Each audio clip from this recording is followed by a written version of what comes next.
5, 4, 3, 2. Are you sure you're ready? I'm ready. Go. He's ready. Welcome. This is the 2014 draft analysis live from the Fox Club. I did not win last year, so Tony was the defending champion. So kudos to Tony.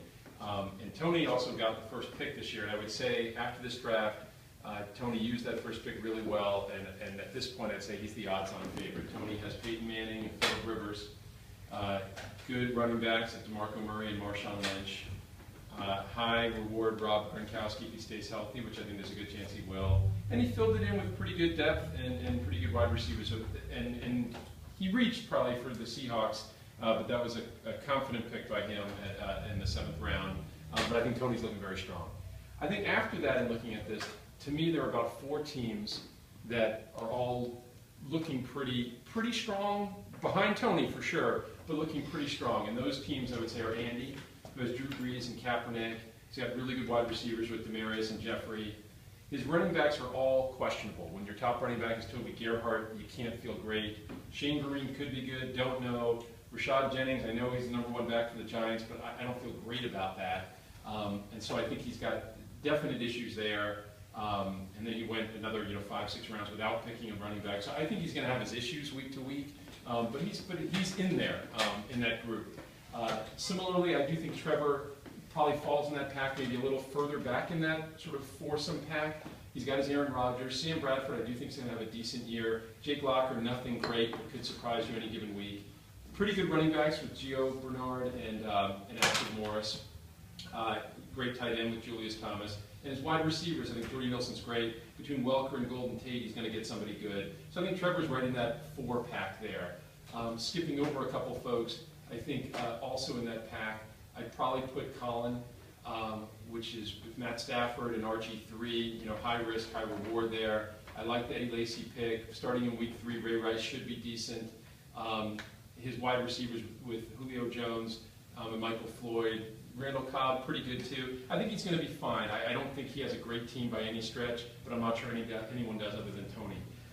And the other person I put in that group is probably me. I don't love my team. Probably the thing that I love most about it is that at some point towards the end of the draft, Scotty Thomas said that he loathes my team. And when I get to his team and his choices, you'll see why it makes me feel better about mine that he hates my team. I've got Andrew Luck and Cam Newton, who I feel not great about. If you're not going to have the top 3 quarterbacks, I don't think I feel great about any team. But with those 2 quarterbacks, I feel pretty good. I love my Jimmy Graham. And then running backs, it's going to be a question. I think Andre Ellington's going to have a huge year. Joy Belk should be good. C.J. Spiller's questionable. Hopefully Steven Jackson saves me in a week or 2. And then the receivers, I really feel very good about Cordarrelle Patterson. Cut to a year from now when we're reviewing this analysis, and it could be a joke. But we'll see. Victor Cruz, I feel good, and I really like Emmanuel Sanders and Brandon Cooks. I feel pretty good about my team. Once again, behind Tony, but solidly in that group of 4. After that, I guess I'd say the best of the rest is Shar. To me, I think Jay Cutler's going to have a really good year. Nick Foles won't be as good as last year, but pretty okay. Matt Forte is a huge pick. Don't love the rest of the running backs with Ryan Matthews, Reggie Bush, and Darren Sproles. I do like Antonio Brown and Michael Crabtree. I don't like the rest of his wide receivers. So I think he's thin. I think he's got some good picks. If I were predicting, I'd say Scott's probably 6th in the pack. But thankfully, he stays out of the bottom 4, who I do think are fairly atrocious. So let's start with, and they have something in common, which is, I believe they all hail from San Francisco, which is not a joke. I mean, not a joke. We've had this league for 10 years. 6 teams are from San Francisco, and not one of them has ever won this league. Astounding, right? So let's start with perhaps the worst of them, Scotty Thomas. He leads off his draft with Tom Brady, who, look, I'm a Patriots fan, love Tom Brady. He could have had that pick 2 rounds later. He follows it up with Calvin Johnson. No arguments here. Great pick. Arian Foster, injured, not atrocious. I think from then on, I'm not sure he did anything good at all. It takes Le'Veon Bell, who he had the arrest 2 days earlier. Larry Fitzgerald could have gone three rounds later. Carson Palmer, not terrible, but I don't feel great about having him as my 2nd quarterback, particularly when I don't have a 3rd, if you notice that. He really has virtually no running back depth. I know he took 3 guys in the last few rounds to try to make up for it, but I don't love it at all. I do like the Jeremy Macklin pick. Sammy Watkins is really flashy and great. I just don't know that he's going to consistently put up numbers. But this pick here, I got to say, taking the Cardinals defense, particularly as they lost several of their key players, taking them in the 8th round when you literally could have had them 4 rounds later or at least, is so questionable. His team is thin and it's not very good at all. Let's take a look at Kyle.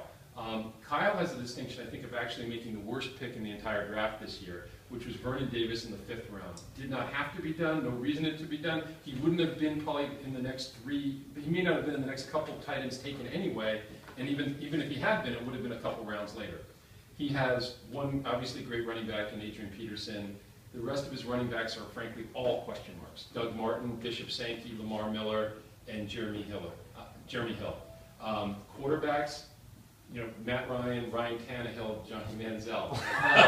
I'm sure you get your high beta here, but nothing spectacular at all in the quarterback position. Wide receivers, AJ Green's awesome. I do think between Keenan Allen and Torrey Smith, he's going to be fine. But so I'm going to say nothing great at quarterback, one good running back, okay at tight end. He's just not a good team. Surprise, surprise, we found Mark in this bottom 4 group, right? Solid running backs with Jamal Charles and Zach Stacy. Nothing behind them, though. I don't know if Mark realizes we do have bye weeks. And quarterbacks, not great, right? Tony Romo and Russell Wilson. Wide receivers, I love the Brandon Marshall pick. And then he's got some pretty good guys after that, but I don't think anybody that's going to be elite. Dennis Pitta, a fine tight end, but it's not like you feel like you have an advantage there. And the Rams defense, totally fine. So he's either weak or fine at some positions, but there's no place to really hang your hat. And then Jerome, who probably finds himself maybe at the top of the bottom, so king of the dipshits, I guess, for lack of a better word. Obviously 2 really good running backs in LaShawn McCoy and Monty Ball, so I can't feel bad about that. Frank Gore backing them up, so I think his running backs are pretty fine. Quarterbacks, he has the worst of the group, right? He's got Ben Roethlisberger, Andy Dalton, and Alex Smith, and then Geno Smith bringing up the rear. It's hard to feel great about that. Wide receivers, Des Bryant, is obviously great, and his wide receivers are fine. Andre Johnson, Kendall Wright, Mike Wallace, the flyer on Josh Gordon, which I like, although he's going to have so many problems with depth in his lineup that he'll probably be cutting Josh Gordon within a week or 2 anyway, so he won't be able to hold on to him. And so I don't love the team. I don't think it's as poor, certainly, as Scotty's or Mark's or Kyle's necessarily, but he's probably coming in 7th. And so that's my analysis. I think there's a good chance we'll be back in Boston next year because Tony looks real strong, but Andy, Trevor, Ken, and Colin probably competing there for the other playoff spots with Shar not too far behind. Very well done, as always. You really think Vernon Davis